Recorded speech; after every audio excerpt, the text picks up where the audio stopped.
අම්මේ මං ආවෝ බඩගිනියෝ අම්මේ ආවද උඹ? එනකන් තමයි මම බලන් හිටියේ. මොකක්ද අප්පා ගෙදර ආවා විතරයි මාව කන්න හදනවා. මොකද්ද උඹ අද ඉස්කෝලේ ගිහින් නටපු නාඩගම? මං මොනාද කළේ?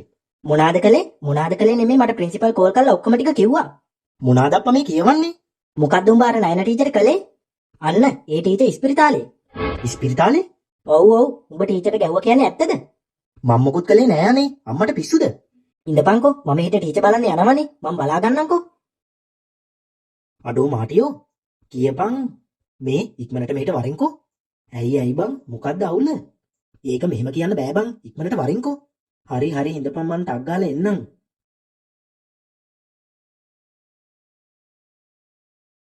මොකද්ද බං වෙලා තියෙන්නේ? උඹ හිතුවා හරියටම හරි බං. ඇයි බං මොකෝ? අරුන් දෙන්න ඉස්කෝලේ ගිහිල්ලා පිස්සු කෙරලා බං. මොනවා? ඔව් බං. මොනාද උන් දෙන්න කරලා තියෙන්නේ? නයන ටීචර් ගහලා කියලා තමයි බං කිව්වේ. හුට්ටා. කවුද උඹට කිව්වේ? අපේ අම්මට ඉස්කෝලෙන් කෝල් කළා බං.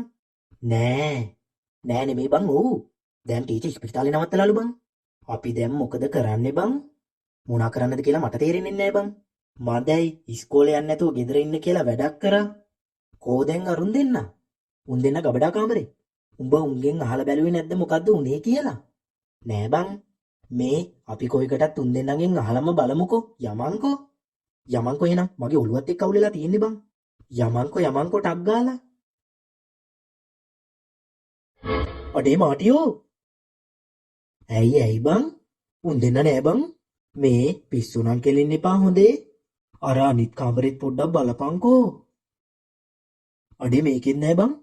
අඩේ අපි දැන් මොකද කරන්නේ බං? මට තේරෙන්නේ නෑ බං. මේ අර කෝට්ටෙන් මොකක් හරි වතුරලා උන් දෙන්නව නැති කරලා දාපන්කෝ. එතකොට ඉවරයිනේ. එහෙම නැති කරන්නත් බෑ බං. මොකද බැරි? එහෙම නැති කරන්නත් උන් දෙන්න ළඟ ඉන්න ඕනි බං. ළඟ නැතුව මොකුත් කරන්න බෑ බං. අඩේ උක්කුම් මට නම් දැන් බයේ බෑ බං. මුන් දෙන්න කොහේ ගිහින්ද දන්නේ. අනික තව මොනෝ කළාද දන්නේ බං. අනේ මන්ද බං. මේ අපි කොයිකටත් හන්දිය පැත්තටත් ගිහින් බලමුද? යමන්කෝ එහෙනම් බලන්න. අඩේ උක්කුම් අර සිරිපාල මාම නේද බං අර බිම වැටිලා ඉන්නේ? අඩේ ඌනේ බං. මේ යමන්කෝ පොඩ්ඩක් ළඟට. සිරිපාල මාමේ. අම්මෝ මගේ කොන්ද. තොපි දෙන්න ආයාවද? ඇයි සිරිපාල මාමේ? ඉඳපන්කෝ මං තොපි දෙන්නට හොඳ වැඩක් කරන්න. එනපොට නම් හොඳ නෑ වගේ උක්කුම්. දුවමු යකෝ දුවමු. ඔහොම ඉඳපියව කිව්වේ. අම්මෝ බං 99න් බේරුනේ. ඒකනේ බං තව පොඩ්ඩෙන් ඉවරටම ඉවරයි. මේ මුන් දෙන්න ගම විනාශ කළාද කොහෙද බං? මටත් ඒක හිතෙනවා බං. හිතෙනව නෙමෙයි. එහෙම වුණොත් නම් අපි දෙන්නට ගමේ ඉන්න වෙන්නේ නැහැ හොඳේ. මොකද මුන් කරන වැඩවලට මාට්ටු වෙන්නේ අපිනේ. දැන් ඉතින් කරන්න දෙයක් නෑ බං. මොනා කරලා හරි මුන් දෙන්නව හොයාගන්න ඕනි. කොහේ කියලා හොයන්නද බං? කොහෙන් හරි හොයාගන්න ඕනි. උඹගේ මගුල් වැඩ නිසා තමයි මේ ඔක්කොම. වෙලාවට මේ දවස් දෙක සෙනසුරාදා ඉරිදා යුනේ. නැත්තම් එහෙම ඉස්කෝලෙත් ඉවරයි. මේ මුන් දෙන්න කොහෙටද බං යන්නේ නැත්තේ? අඩේ. ඇයි බං? උන් දෙන්න උඹලගේ ගෙදර ගියාද දන්නේ? අපේ ගෙදර? ඔව් බං උඹගේම කොපියක් නේ අරු. ඌ දන්නවනේ පාරවල් එහෙම. අඩේ නම් ඉක්මනට යමන් යකෝ. නැත්තම් ඉවරටම ඉවරයි.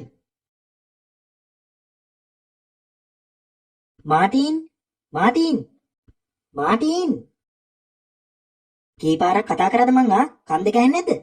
අන්න බත් බෙදලා ඇති, ගිහින් කනවා. මොනාද කන්න තියෙන්නේ? බොන්චි බතුයි නිවෙන්න කලින් ගිහින් කනවා. මට ওই ජරාව කන්න බෑ. මොකද්ද කිව්වේ? මට ওই ජරාව කන්න බෑ කියලා කිව්වේ. මට මස් ඕනි. මොකද්ද මස් ඕනි? ඔව් ඉක්මනට ගිහින් හදනවා. මට හොඳටම බඩගිනි.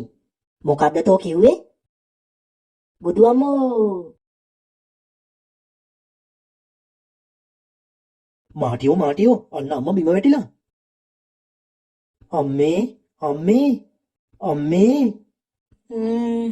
මොකද අම්මේ උනේ? ගස් බල්ලා තෝ මාව තල්ලු කළා. දැන් මොකද උනේ කියලා අහනවද? ඵලයන් යන්න මෙතනින් මගේ දැහැට නොපිනි. මොකද අම්මේ උනේ? මම තල්ලු කළේ නෑනේ. එහෙනම් මාව දැන් තල්ලු කළේ උඹ වගේ වෙන එකෙක්ද? අද තෝ මම හැම ගහනවා. ඉඳපන්කෝ. ඔක්කොම දුවපන්. අඩේ මේක නම් හරියන්නේ නෑ උක්කුම්.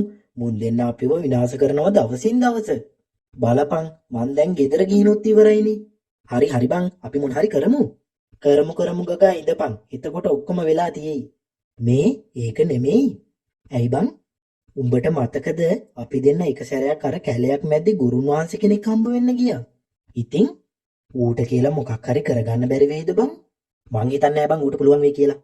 පුළුවන්ද බැරිද කියලා බලන්න යමන්කෝ ගාවට. හරි එහෙනම් යමන්කෝ. ගුරුන් වහන්සේ කියන්න දරුවා. ගුරුන් වහන්සේ අපිට පොඩි කරදරයක් වුණා. මන් දන්නවා දරුවා. දන්නවනම් මොකක් හරි කරන්න කියපන්කෝ බං. මේ පොඩ්ඩක් කට පියාගෙන ඉඳපන්කෝ බං. ඔයාලා දෙන්න ගොඩාක් ලොකු කරදරයක වැටිලා ඉන්නේ දරුවා. ඒ කිව්වේ ගුරුන් වහන්සේ? ඔයාලා අතේ කෝට්ටක් තියෙනව නේද? ඔව් ගුරුන් වහන්සේ. ඔය කෝට්ට නිසා ඔයාලා දෙන්න මැරෙන්න උනත් පුළුවන්. ඈ අපි දැන් මොකද කරන්නේ ගුරුන් වහන්සේ? දැන් ඔයාලා ගොඩක් පරක්කු වැඩි ළමයිනේ. ඒ ඇයි ගුරුන් වහන්සේ? ඔය කෝට්ට ඇතුලේ ඉන්නවා භූතෙක්. ඒ භූතයා තමයි ඔය ඔක්කොම මායාවල් කරන්නේ. ඔය භූතයා ඔය මායාවල් කරන්නේ නිකන් නෙමෙයි. එහෙනම් ඔය එක මායාවල් කරන්නේ ඒ භූතයාගේ ස්වාමියාව අවදි කරන්නයි. මොනවා? ඔය කෝට්ට ඇතුලේ ඉන්න භූතයා නිකන් වැඩකාරයෙක් විතරයි. ඔය භූතයාගේ ස්වාමියා ගොඩාක් විශාල භූතයෙක්. ඒ විශාල භූතයා අවදි කරන්න තමයි ඔය පොඩි භූතයා එක මායාවල් කරන්නේ. ඔයාලා මායාවල් කරන්න ඒ භූතයා ටිකෙන් ටික අවදි වෙනවා. තාම මේ භූතයා අවදි වෙලා නෑ නේද ගුරුන් වහන්සේ? අවදි වෙලා ඉවරයි දරුවා. ඒකයි මම ඔයාලට කිව්වේ ඔයාලා පරක්කු වැඩි කියලා. අඩේ උක්කුම් මට නම් බයි බෑ බං. එතකොට අපිට මේකෙන් බේරෙන්න බැරිද ගුරුන් වහන්සේ? පුළුවන් දරුවා. ඒ කොහොමද ගුරුන් වහන්සේ? ඕකෙන් ඔයාලට ගැලවෙන්න තියෙන එකම එක ක්‍රමයයි. ඒ මොකද්ද ගුරුන් වහන්සේ? ඔය කෝට්ටට අධිපති ලොකු භූතයා ඉන්න ගුහාව හොයාගන්න ඕනේ. ඊට පස්සේ ඒ ගුහාව ඇතුලේ තියෙනවා පොඩි මුට්ටියක් වගේ එකක්. ඒක ඇතුලේ තමයි ඔය භූතයාගේ ජීවය රැඳිලා තියෙන්නේ. ඒ මුට්ටිය විනාශ කරොත් තමයි ඔයාලට උන කරදර සීරම හරි විදියට හරි ගැස්සෙන්නේ. ඒ ගුහාව කොහෙද තියෙන්නේ ගුරුන් වහන්සේ? ඒක තියෙන්නේ දුම්මලගල කන්දේ. හෑ අඩේ උක්කුම් ඔය කන්ද ගැන මම අහලා තියෙනවා බං. ඒකේ හොල්මොනුත් ඉන්නවලු බං. මොකා හිටියත් අපිට දැන් මේක කරන්න එපයි බං. අපිට වෙන කරන්න දෙයක් නැහනේ. ගුරුන් වහන්සේ අපිට තව පොඩි ප්‍රශ්නයක් තියෙනවා. කියන්න දරුවා කියන්න. අපි දෙන්න ඒ කෝට්ටෙන් අපි දෙන්න වගේම දෙන්නෙක් මැව්වා. ඉතින් ඒ දෙන්නගෙන් අපි දෙන්නට දැන් ගොඩක් කරදර ගුරුන් වහන්සේ. අපිට ඒ දෙන්නව නැති කළා දෙන්නකෝ. ඒක මට කරන්න බෑ දරුවා. ඒ දේ කරන්න පුළුවන් ඒ දෙන්නව මවපු කෙනාටම විතරයි. හැබැයි මට ඔයාලට පොඩි උදව්වක් කරන්න පුළුවන්. අනේ ලොකු දෙයක් ගුරුන් වහන්සේ. ඊළඟට එන පොයට ඒ දෙන්න කොහේ හිටියත් ඒ දෙන්න මවපු තැනටම එනවා. එදාට පුළුවන් ඔයාලට ඒ දෙන්නව විනාශ කරන්න. හැබැයි ඒ දෙන්න ඉන්නේ ගොඩාක් රැ වෙලා. ඔයාලා ටිකක් පරිස්සමෙන් වැඩ කරන්න ඕනේ. මොකද පොය දවසට ඒ දෙන්න ගොඩාක් බලවත් වෙනවා. ඒ වගේම එයාලා දෙතුන් මුණකින් විශාලත් වෙනවා. හොඳමයි ගුරුන් වහන්සේ. කොයිකටත් මෙන්න මේ කුප්පිය ළඟ තියාගන්නකෝ. ඔය කුප්පිය ඇතුලේ තියෙන්නේ ගොඩාක්ම බලවත් වතුර වගේක්. ඔයාලට ඒ දෙන්නගෙන් මොකක් හරි කරදරයක් වුණොත් ඕකෙන් පොඩ්ඩක් එයාලගේ ඇඟට හින්න. එතකොට එයාලගේ බලය එක වෙලාවකට අඩු වෙනවා. එතකොට ඔයාලට පුළුවන් ඒ දෙන්නව විනාශ කරන්න. හරි ගුරුන් වහන්සේ. එහෙනම් අපි ගිහින් එන්නම් ගුරුන් වහන්සේ. හොඳමයි දරුවා. මං උඹට කිව්වනේ ඔය මගුලේ කෝට්ට නිසා අපිට කෙලවෙයි කියලා. දැන් හරිනේ. හරි බං. දැන් ඉතින් මොනා කරන්නද? කවුද දන්නේ මෙච්චර දෙයක් වෙයි කියලා? දැන් ඉතින් ගෙදර යමන්. මට අද ඉන්න වෙන්නේ උඹලා ගෙදර තමයි. අපේ ගෙදර ගියොත් එහෙම අද මට කන්න වෙනවා අම්බානික. හරි බං. දැන් ඉක්මනටම ගෙදර යමන්. හොඳටම කරුවල වෙලා.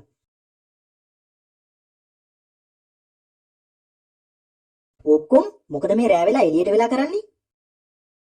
ඔක්කොම මම උකුන් නෙමෙයි යකෝ. මට පාඩුවේ ඉන්න දීපන්. ඔක්කොම මොකද්ද උඹ කිව්වේ? මං දැන් එක සැරයක් කිව්වා නේද මං උකුන් නෙමෙයි කියලා. ඔක්කොම මං උඹට ආයේ කියන්නේ කොහොමද උඹ ඔය කතා කරන්නේ? මං කොහොම කතා කරත් උඹට මොකද? මොකද්ද උඹ කිව්වේ? අම්මෝ!